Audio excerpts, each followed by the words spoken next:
الرحمن الرحیم۔ سوال یہ ہے کہ شادی شدہ خاتون جس کے سسرال والے کسی دوسرے شہر میں رہتے ہوں تو جب یہ خاتون اپنے والدین کے گھر آئے تو نماز اور روزے کے بارے میں کیا حکم ہے؟ آیا یہ نماز قصر پڑھے گی یا پوری نماز پڑھے گی؟ تو جواب میں آیت اللہ سیستانی فرماتے ہیں اگر وہ خاتون 10 دن یا 10 دن سے زیادہ مدت کے لیے آئے اور 10 دن تک اپنے والدین کے شہر سے باہر نکلنے کا کوئی ارادہ نہ ہو تو وہاں نماز تمام پڑھے گی اور روزہ بھی رکھے گی۔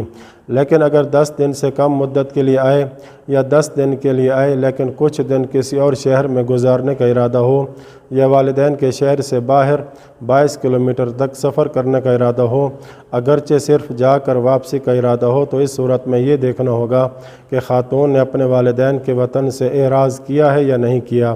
اگر اعراض کیا ہو تو نماز قصر ہوگی، اگر اعراض نہیں کیا ہے تو نماز تمام ہوگی۔ اعراض سے مراد یہ ہے کہ خاتون کو یہ یقین یا اطمینان ہو کہ وہ اپنے والدین کے وطن دوبارہ زندگی گزارنے کے لیے نہیں آئے گی، اور اعراض نہ کرنے کا مطلب یہ ہے کہ اسے یقین یا اطمینان یا قابل توجہ احتمال ہو کہ کسی بھی وقت وہ وہاں زندگی گزارنے کے لیے آ سکتی ہے اگرچہ مستقبل بعید میں، تو کہا جائے گا کہ اعراض نہیں ہوا، لہٰذا وہ شہر اب بھی وطن کے حکم میں ہے۔ تو چونکہ یہ مسئلہ خواتین کی طرف سے بہت زیادہ پوچھا جاتا ہے، اس کی مزید کچھ مثالیں بیان کیے دیتا ہوں۔ پہلے یہ کہ خاتون کو یہ یقین یا اطمینان یا قابل توجہ احتمال ہے کہ اس کا شوہر خاتون کے والدین کے وطن میں گھر بنائے گا اور مستقبل میں ان کی زندگی وہاں گزرے گی۔ دوسری مثال یہ کہ خاتون کو یہ یقین یا اطمینان یا قابل توجہ احتمال ہے کہ اس کا شوہر کسی بھی وقت اسے طلاق دے سکتا ہے اور اسے اپنے والدین کے وطن جانا پڑے گا۔ تیسری مثال یہ کہ خاتون کو یہ یقین یا اطمینان یا قابل توجہ احتمال ہے کہ شوہر کی ڈیوٹی اس کے والدین کے وطن میں ہوگی اور انہیں وہاں زندگی گزارنی پڑے گی۔ ان تینوں صورتوں میں کہا جائے گا کہ اس نے اعراض نہیں کیا۔ چوتھی مثال یہ کہ خاتون کو یہ یقین یا اطمینان ہو کہ شوہر اس کے والدین کے وطن میں گھر کبھی بھی نہیں بنائے گا اور نہ کبھی اسے طلاق دے گا اور نہ اس کی ڈیوٹی وہاں ہوگی اور نہ ہی کسی اور وجہ سے انہیں وہاں زندگی گزارنے کی ضرورت پڑے گی، بلکہ وہ دونوں شوہر کے وطن یا کسی اور جگہ ہی زندگی گزاریں گے۔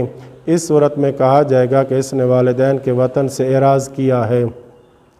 اور یہ بات یاد رہے کہ یہی اصل معیار ہے جسے بیان کیا ہے، معیار نیت کرنا یا نہ کرنا نہیں ہے۔ تو سوال یہ ہے کہ بعض خواتین کی شادی کے وقت ہی یہ نیت ہوتی ہے کہ ہر بچے کی ولادت پہ 40 دن یا کچھ زیادہ اپنے باپ کے گھر آ کر رہے گی۔ اب باپ کے گھر ان کی نماز کا حکم کیا ہے؟ تو جواب میں آیت اللہ سیستانی فرماتے ہیں اگر اعراض کیا ہے اور صرف 40 دن یا کچھ زیادہ دن رہنے کی نیت ہے تو 10 دن سے کم رہنے کی صورت میں نماز قصر ہوگی ورنہ تمام ہوگی۔ دوسرا سوال یہ ہے شوہر کی ڈیوٹی کسی دور جگہ منتقل ہونے کی وجہ سے شوہر اپنے بچوں کو اپنے سسرال کے ہاں چھوڑ دیتے ہیں، اب بیوی اور بچوں کی نماز کا حکم کیا ہے؟ تو جواب میں فرماتے ہیں اگر شروع سے اعراض نہ کیا ہو یا اعراض تو کیا تھا مگر اب دوبارہ 1.5 سال یا اس سے زیادہ رہنے کا پکا ارادہ ہے اور مہینے میں کم از کم 22 دن وہاں رہنے کا ارادہ ہے تو اس جگہ نماز تمام پڑے گی۔ اور آخری بات یہ کہ حکم جو پر بیان کیا ہے یہ حکم خاتون کے علاوہ باقی لوگوں کے لیے بھی ہے جو ایک شہر چھوڑ کر کسی اور جگہ آباد ہو جاتے ہیں۔ وصلی اللہ علی محمد وآل بیتہ الطاہرین۔